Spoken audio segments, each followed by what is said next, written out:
Hello students, good morning. Hope so all of you good. अभी Maharashtra state board का जो paper series चल रहा है, हमारा सोल्यूशन चल रहा है, उसमें सेक्शन बी के क्वेश्चन के 5वें नंबर पे आज स्टार्ट करेंगे इस वीडियो में। तो 5वें नंबर का जो क्वेश्चन है वो क्या है देख लेते हैं कि define magnetization state its unit and dimension. Unit and dimension, magnetization क्या होता है और वो बताना है। इट्स यूनिट, उसकी यूनिट क्या होती है, उसका डायमेंशन क्या होता है। बहुत ही इजी क्वेश्चन है। ये सेक्शन बी का 5वां क्वेश्चन है, राइट है, 2024 का। अब इसमें ये देख लेते हैं कि मैग्नेटाइजेशन होता क्या है। तो मैग्नेटाइजेशन का मतलब होता है कि अगर कोई मैग्नेट है और उस मैग्नेट के द्वारा अगर कोई दूसरा मटेरियल भी मैग्नेट हो जाता है तो ये होता है मैग्नेटाइजेशन। तो एक प्रोसेस है, एक प्रोसेस है, और इस प्रोसेस में क्या होता है कि कोई भी मटेरियल मैग्नेटाइज हो जाए, मैग्नेटाइज हो जाए। तो इसका जो डेफिनेशन है, कॉन्सेप्ट है कि magnetisation is the process where a material become magnets, material become magnetise, material magnet हो जाता है। तो उस तरह के प्रोसेस को हम कहते हैं मैग्नेटाइजेशन। सीधा सा क्वेश्चन। अगर ये स्ट्रांग मैग्नेटिक है तो ये फेरोमैग्नेटिक होगा, और वीकली मैग्नेट है तो फिर ये डाई मैग्नेटिक होगा। और इसका मैथमेटिकल जो इक्वेशन होगा, मैथमेटिकल जो डेफिनेशन होगा वो ये होगा कि magnetization m is the net magnetic dipole moment per unit volume. Net magnetic dipole moment उसका कितना है पर यूनिट वॉल्यूम, वो आ जाएगा आपका मैग्नेटाइजेशन। तो m is equal to m net upon v। v क्या है, वॉल्यूम है। और m नेट क्या होता है, मैग्नेटिक डायपोल मोमेंट होता है। तो मैग्नेटिक डायपोल मोमेंट आपने अच्छे से समझा ही होगा कि m इंटू 2l होता है। मैग्नेटिक डायपोल मोमेंट होता क्या है कि जैसे ये सपोज कर लो कि ये मैग्नेट है, इसमें एक नॉर्थ पोल होगा और एक साउथ पोल होगा, करेक्ट।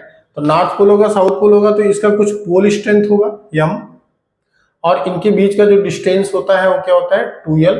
यहाँ पे अगर सेंटर है तो l हो जाता है, ये 2l हो गया। तो पोल स्ट्रेंथ इंटू 2l, ये होता है मैग्नेटिक डायपोल मोमेंट। आपने पढ़ा होगा m into m two l, magnetic dipole moment, pole strength into length of magnet, या बार मैग्नेट के केस में होता है इस तरह से। तो ये हो गया net magnet equal to pole distance into 2l।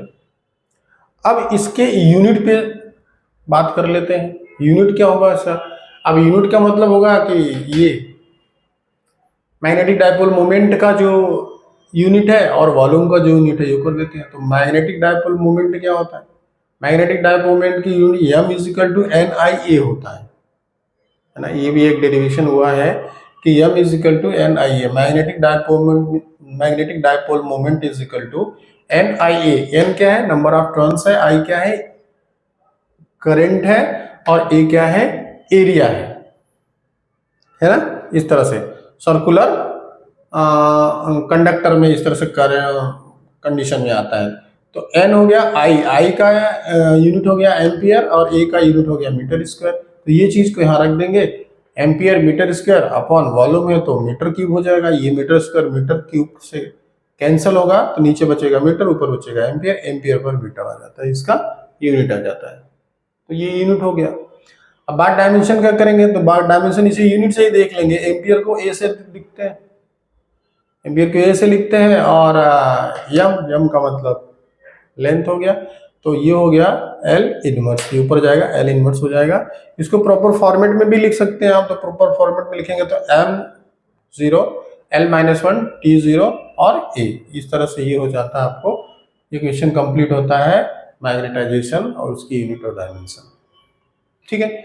अब इसी पेपर के नेक्स्ट क्वेश्चन की बात करते हैं, और वो नेक्स्ट क्वेश्चन है क्वेश्चन नंबर 6 क्या है कि obtain the differential equation of simple harmonic motion. So simple harmonic motion में डिफरेंशियल इक्वेशन ऑब्टेन करना है, ठीक है। तो इस फार्मूले को ऑब्टेन करने के लिए हमको सबसे पहले ये जानना होगा कि हुक्स लॉ क्या होता है। तो हुक्स लॉ के बारे में क्या है सिंपल हार्मोनिक मोशन में हुक्स ने एक लॉ दिया था, और लॉ किस तरह से दिया था, जब किसी ऑब्जेक्ट पे, और वो ऑब्जेक्ट इलास्टिक लिमिट के अंदर है, तो उस पर कोई फोर्स लगाया जाता है तो वो उस फोर्स का अपोज करती है, वो ऑब्जेक्ट उस फोर्स का अपोज करती है। तो जिस फोर्स से अपोज करती है उसको रेस्टोरिंग फोर्स कहते हैं। वो अपोजिट द अप्लाई फोर्स होता है। जिस मतलब कि जिस डायरेक्शन में आप फोर्स लगाएंगे उस ऑब्जेक्ट के, उसके अपोजिट डायरेक्शन में फोर्स लगता है, यानी कि आपके फोर्स का वो रजिस्ट करता है। तो उसमें क्या होता है कि डिस्प्लेसमेंट, अगर फोर्स लगाने पे डिस्प्लेसमेंट हो जाता है, तो हुक्स ने बताया कि जो फोर्स होता है वो डिस्प्लेसमेंट के डायरेक्टली प्रोपोर्शनल होता है। मतलब जैसे जैसे फोर्स बढ़ाते जाएंगे और डिस्प्लेसमेंट का वैल्यू बढ़ता जाएगा। तो वहां से एक फॉर्मूला देख लीजिए, पहले हुक्स लॉ की स्टेटमेंट देख लीजिए कि the force needed to stretch और compress, the force needed to stretch और कंप्रेस एन इलास्टिक ऑब्जेक्ट, किसी भी इलास्टिक ऑब्जेक्ट को स्ट्रेच करना है या कंप्रेस करना है, an elastic object is directly proportional to the distance its deforming force. वो डिफॉर्मिंग, उसका जो डिस्प्लेसमेंट होता है वो डायरेक्टली प्रोपोर्शनल टू होता है डिफॉर्मिंग फोर्स के, फ्रॉम इट्स रेस्टिंग पॉइंट से। बात को समझने के लिए थोड़ा सा इस तरह से हम देख लेते हैं कि ये अगर इस तरह से कोई स्प्रिंग है, ठीक है, और इस पे अगर हम फोर्स इस डायरेक्शन में अप्लाई कर रहे हैं, तो एक इसमें क्या होगा, ये कुछ डिस्प्लेसमेंट हो जाएगा, फोर्स लगाने के बाद डिस्प्लेसमेंट हो जाएगा। सपोज कर लो ये डिस्प्लेसमेंट हो जाता है, तो ये फोर्स इस डिस्प्लेसमेंट के क्या होगा, डायरेक्टली प्रोपोर्शनल होगा, क्योंकि फोर्स इस डायरेक्शन में लगेगा, रेस्टोरिंग फोर्स इस डायरेक्शन में लगेगा, इस पॉइंट से इस डायरेक्शन में लगेगा, तो ये force is directly proportional to X होगा, और फोर्स इस प्रोपोर्शनलिटी को हटाने के लिए माइनस के एक्स हो जाएगा, है ना। तो इस तरह से ये चीजें होती हैं। अब हम इस चीज को थोड़ा सा और आगे बढ़ते हैं। F is directly proportional to X हो गया, ये चीज क्लियर है। तो F is equal to minus के एक्स हो गया। के क्या है, स्प्रिंग कांस्टेंट है, फोर्स कांस्टेंट है, स्प्रिंग कांस्टेंट है या फोर्स कांस्टेंट है। अब इसी इक्वेशन से हम करेंगे क्या, डिफरेंशियल इक्वेशन को ऑब्टेन कर लेंगे, है ना। तो डिफरेंशियल इक्वेशन मतलब इस इक्वेशन को डिफरेंशियल फॉर्म में कैसे रखते हैं। तो यहां से देखिए, एफ की जगह पे हम क्या लिख सकते हैं, एम इंटू ए लिख सकते हैं, बाय न्यूटन लॉ, माइनस के एक्स लिख सकते हैं। तो यहां से एक्सीलरेशन हो जाएगा क्या, माइनस के एक्स अपॉन एम। तो के अपॉन एम को हम लिखते हैं ओमेगा स्क्वायर। ये भी कैसे लिख सकते हैं, अभी इसको हम देख लेंगे। तो अब ये हो गया a is equal to minus के एक्स अपॉन एम, तो हो गया a is equal to minus omega square x. तो ए की जगह पे d we upon D t is equal to minus omega square x लिख सकते हैं। एक्सेलरेशन होता है, जो एक्सेलरेशन क्या होता है, change in velocity per unit time हो गया, तो D we upon D T हो गया। तो v के जगह पे क्या लिख सकते हैं, D X upon D T. Velocity क्या होती है, डिस्टेंस अपॉन टाइम होता है, तो D X upon D T. तो v के जगह पे D X upon D T लिख सकते हैं, v D X upon D T. तो d अपॉन डी टी यहाँ पहले से ही पढ़ा है, तो d upon D T, v के जगह पे लिखा D X upon D T is equal to minus omega square X. ये हो गया आपका डी स्क्वायर एक्स, आगे यहाँ पे लिख देते हैं d is equal to D square X upon D T square is equal to minus omega square X. इसको इधर ले लेंगे तो हो जाएगा D two X upon D T square plus omega square X is equal to 0। ये होता है आपका डिफरेंशियल इक्वेशन। अब इसकी डिग्री देखेंगे तो इसकी डिग्री पूरा 1 है, 1 टाइम है, तो डिग्री 1 हो गया, और इसका ऑर्डर हो गया d2, 2 ऑर्डर और डिग्री 1। तो 2 ऑर्डर और डिग्री 1 का ये डिफरेंशियल इक्वेशन हो गया, d2x upon dt square plus omega square x is equal to 0। तो यहाँ से ये होता है डिफरेंशियल इक्वेशन। तो हुक्स लॉ भी आपको यहाँ पे समझ में आ गया होगा। हुक्स लॉ अगर क्वेश्चन में पूछता है तो इसके लिए ये आप डेफिनेशन दे देंगे, और अगर डिफरेंशियल इक्वेशन पूछता है तो ये डेफिनेशन दे देंगे।